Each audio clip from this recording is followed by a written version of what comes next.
Welcome to Storytime with Miss Williams.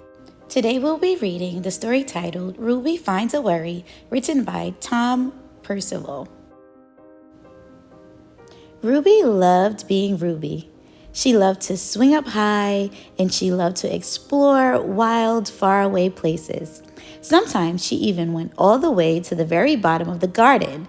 Ruby was perfectly happy until one day she discovered a worry. It wasn't a very big worry.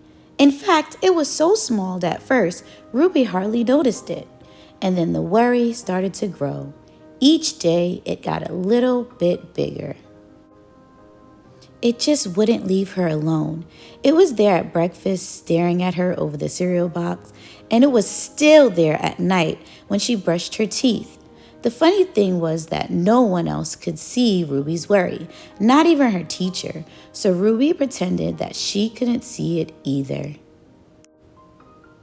She tried to carry on as if everything was normal, but it just wasn't. The worry was always there, stopping her from doing the things she loved. Ruby wondered if the worry would ever go away. What if it didn't? What if it stayed with her forever? Ruby didn't realize it, but she was doing the worst thing she can ever do with the worry. She was worrying about it. Now the worry was enormous. It could barely fit in the kitchen at dinner time, and it filled up half the school bus, and it took up the whole rows at the movie theater. The worry became the only thing that Ruby could think about, and it seemed like she would never feel happy again. Then one day, something unexpected happened. Ruby noticed a boy sitting alone at the park. He looked how she felt, sad. And then she noticed something else, something hovering next to him. Could it be a worry? It was! Ruby realized that she wasn't the only person with the worry after all. Other people had them too. She asked the boy what was on his mind, and as he told her the strangest thing happened, his worry began to shrink. Then Ruby did the best thing you can ever do if you have a worry. She talked about it. As the words tumbled out, Ruby's worry began to shrink until it was barely there at all. Soon, both of their worries were gone. Of course, this wasn't the last time she ever had a worry. Everyone gets them from time to time.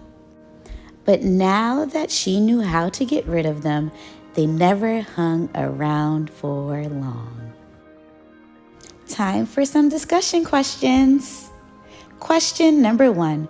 What is worry, and how does Ruby describe it in the story? Can you think of a time when you felt worried like Ruby? Question number 2. How does Ruby try to get rid of her worry? What are some of the creative ways she deals with it?